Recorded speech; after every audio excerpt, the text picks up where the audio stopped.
had some great questions over November. Going to answer a few of them here, and some of the other ones I might make longer videos on. There was a question: in any situation, what would the sequence of processes be?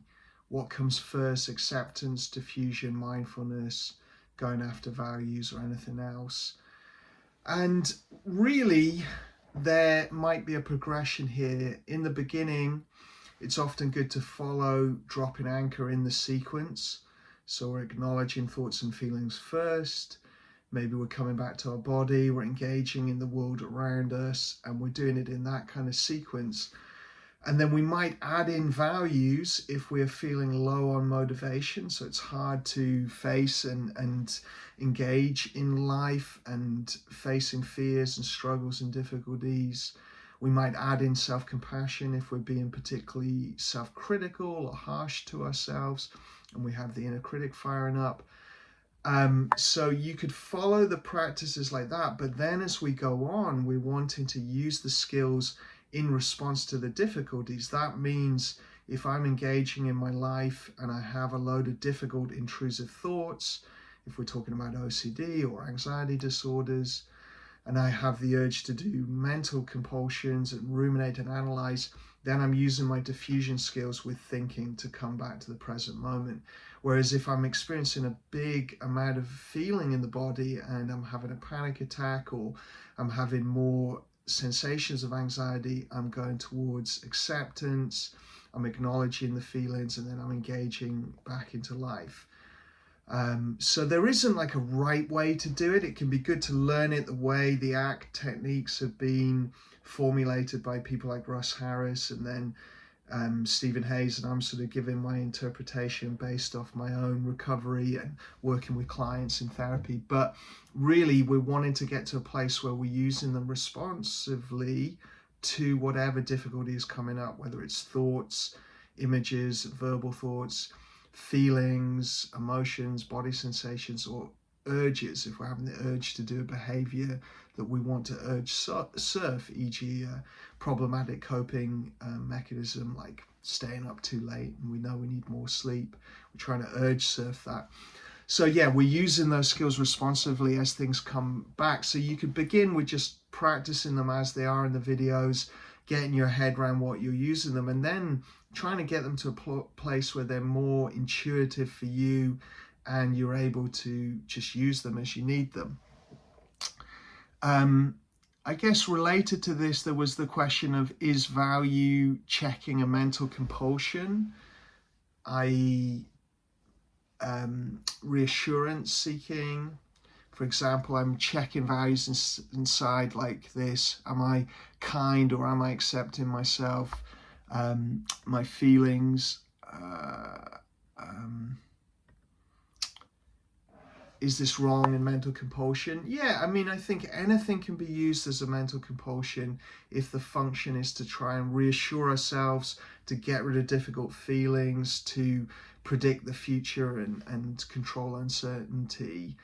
And so the function of values connection needs to be about where I want to go in my life and my values. So moving forward, rather than trying to get rid of uncomfortable feelings or uncertainty, we're using values connection to help us stay focused on our goals in life and the direction we want to go. So yeah, it could be used compulsively, anything could be, and we don't need to worry too much about this, because you can get into OCD about recovery and you start having meta OCD or OCD about OCD and about how we're applying recovery techniques. And if that happens, we want to use a lot of diffusion, keep things really simple.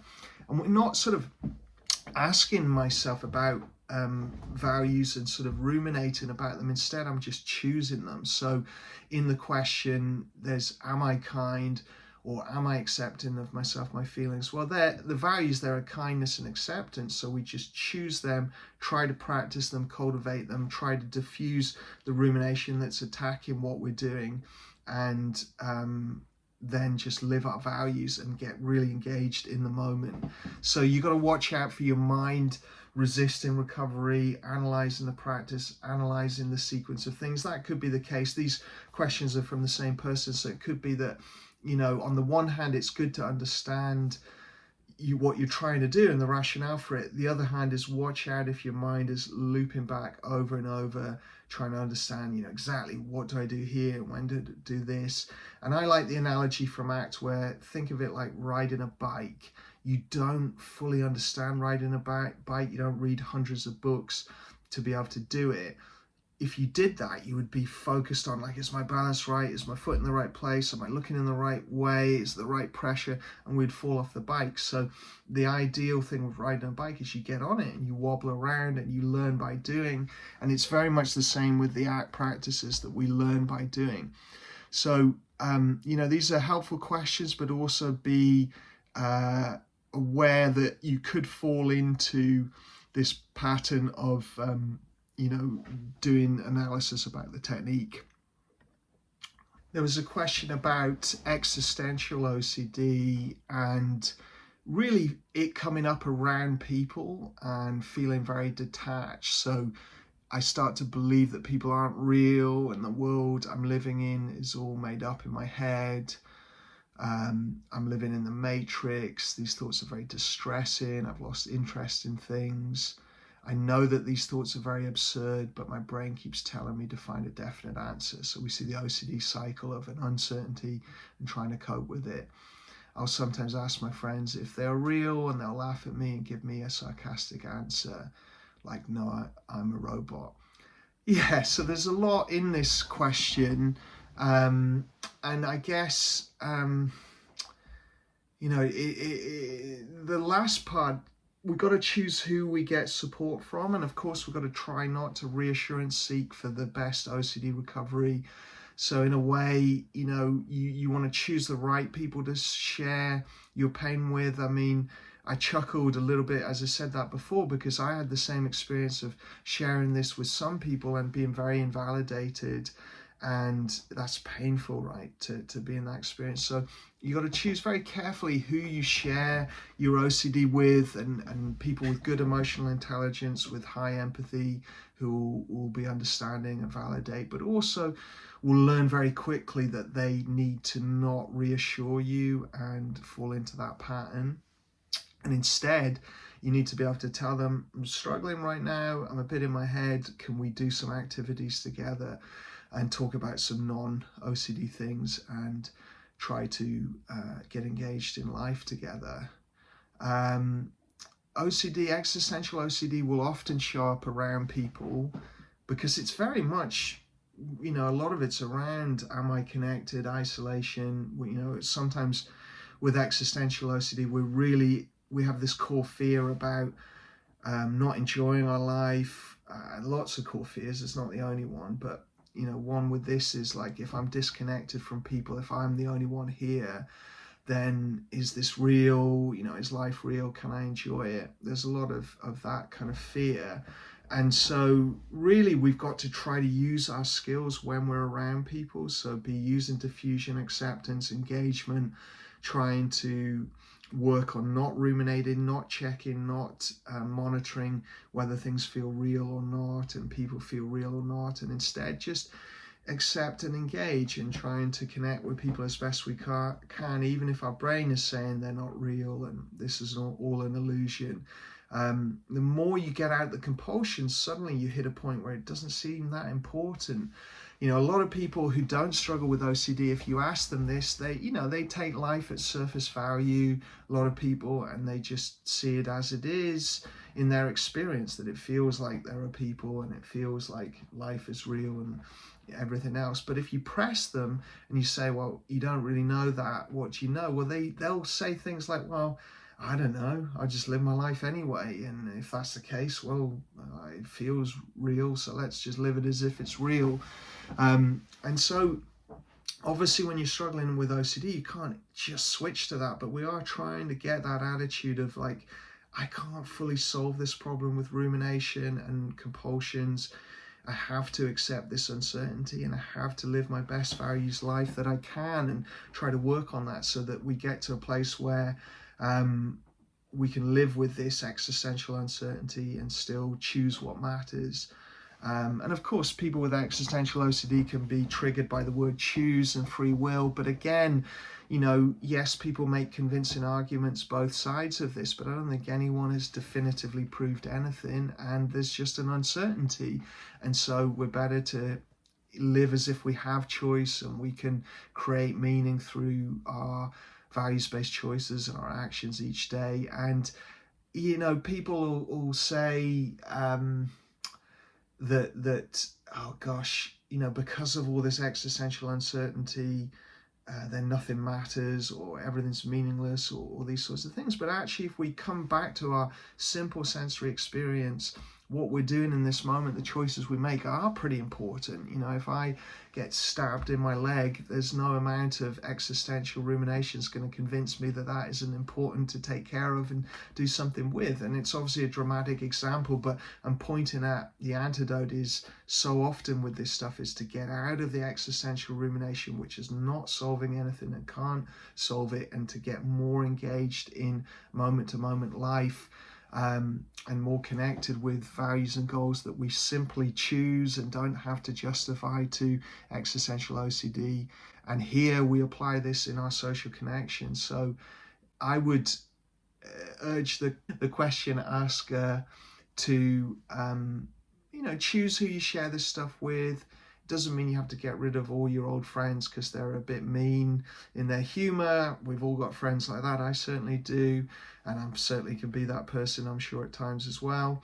But we do want some supportive friends that are a bit more understanding than this, and we want to try and reach and connect with those people and build those meaningful relationships. I think is a big part of existential OCD recovery as well, is actually how we connect and build strong relationships. Final question I had was around the acceptance practice name and when to do it, when to use it. The question asker had said on a recent video, I'd sort of simplified things to dropping anchor and dipping in and out of the stream, and values-based ERP, and self-compassion. And so where does something like name fit in? And it's a great question. I'm constantly trying to work this balance between, I think there are so many useful ideas and tools in ACT and other third wave CBT therapies. At the same time, we want simplicity.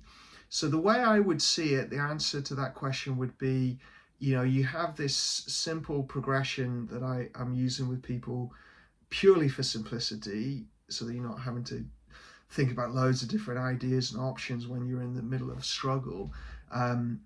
But the additional practices are ways of supplementing and deepening and building out more options. And so this one, you've got acceptance in dropping anchor because you're acknowledging the thoughts and feelings, and that is acceptance.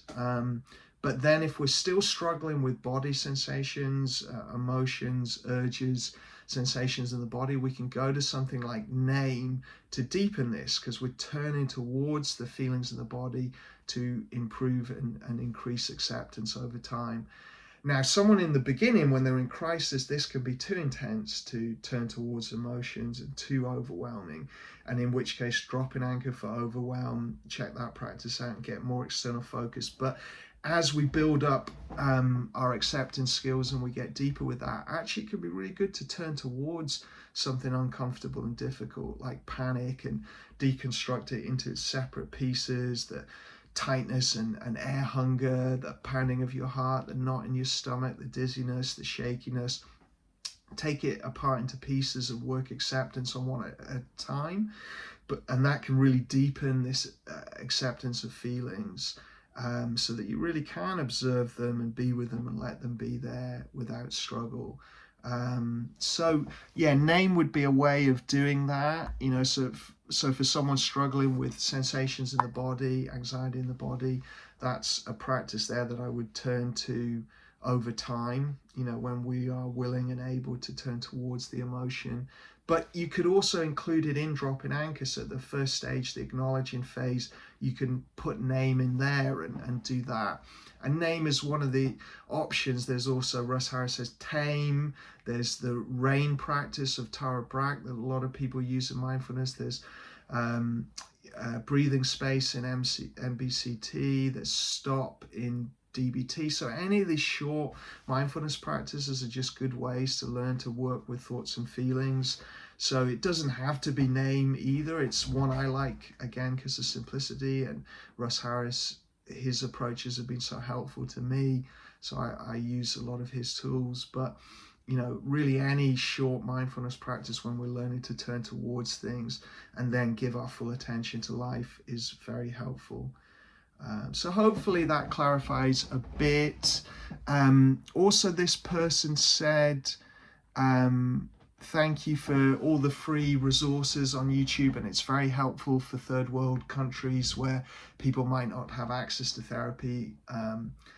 That means a huge amount to me, so I really appreciate you sharing that feedback. And that's exactly what I want to do through this channel, is give some options and tools and things for people who can't afford therapy, or to complement people who are going through therapy or have been through ERP and are wanting to deepen their skills for mental compulsions and intense feelings, and some of the things that can be helpful for, to augment traditional therapy, traditional ERP. So yeah, that means a huge amount to me. So thank you for sharing that. And I hope other people are finding these practices and ideas useful. And yeah, I'll try and keep doing a monthly Q&A, so please do feel free to send them in. If I've missed anything, it might be that I'm gonna do a longer video. Like a few people asked about breathing in hyper-awareness OCD, so we'll cover that a bit more. But yeah, I hope this is helpful, and speak to you all in a month's time.